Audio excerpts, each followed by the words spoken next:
السلام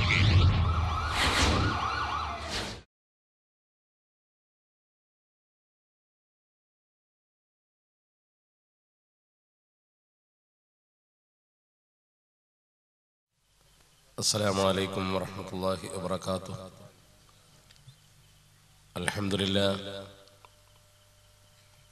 لله نحمده ونستعينه ونؤمن به ونتوكل عليه ونعوذ بالله من شرور أنفسنا ومن سيئات أعمالنا. من يهده الله فلا مضل له ومن يضلل فلا هادي له.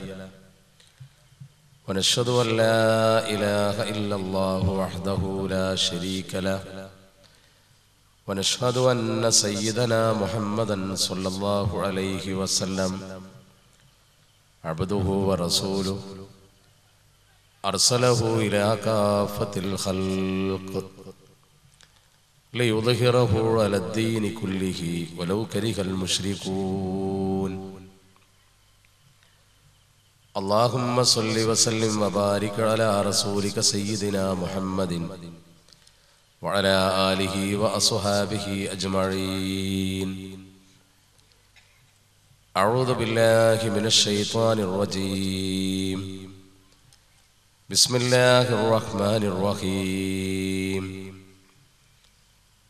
لا ينهاكم الله عن الذين لم يقاتلوكم في الدين ولم يخرجوكم من دياركم أن تبروهم وتقسطوا إليهم إن الله يحب المقسطين.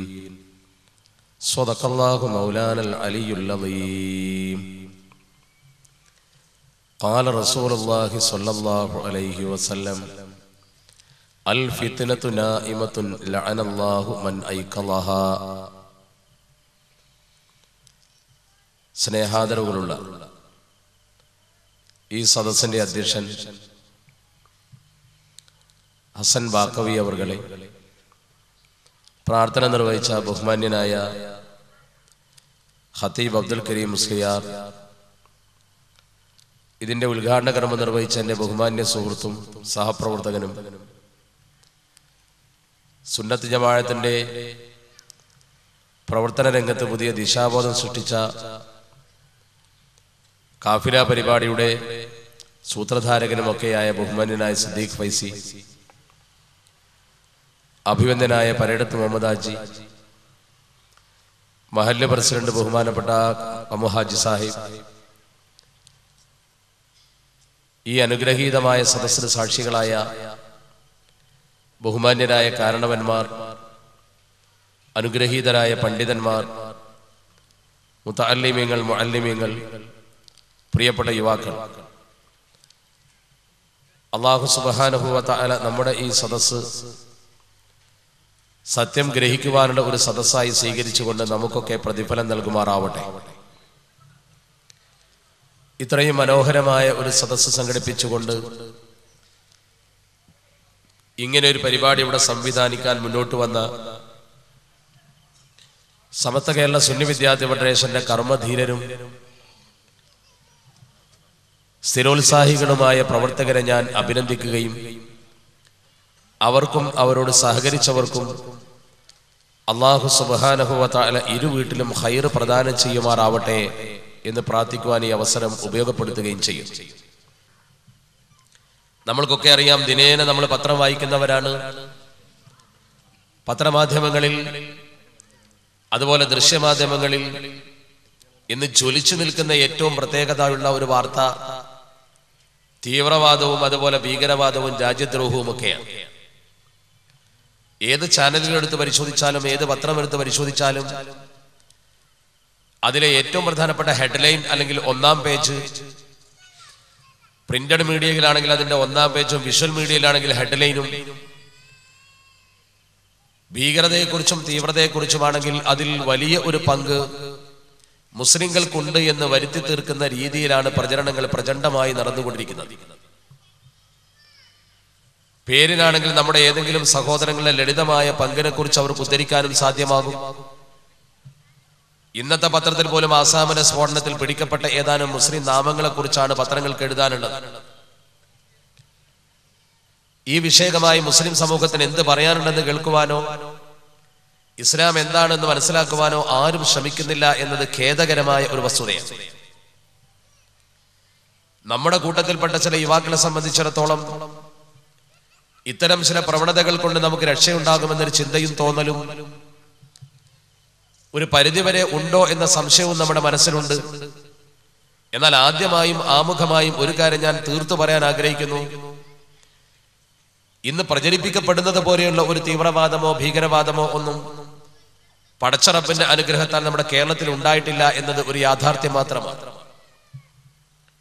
അത് പർവ്വതീകരിക്കുന്നതും അത് ജനങ്ങളുടെ മുമ്പിൽ ഇത്ര വലുതാക്കി കാണിക്കുന്നതുമൊക്കെ പത്രമാധ്യമങ്ങളുടെയും വിഷ്വൽ മീഡിയകളുടെയും ഒരു സൃഷ്ടിയാണ്.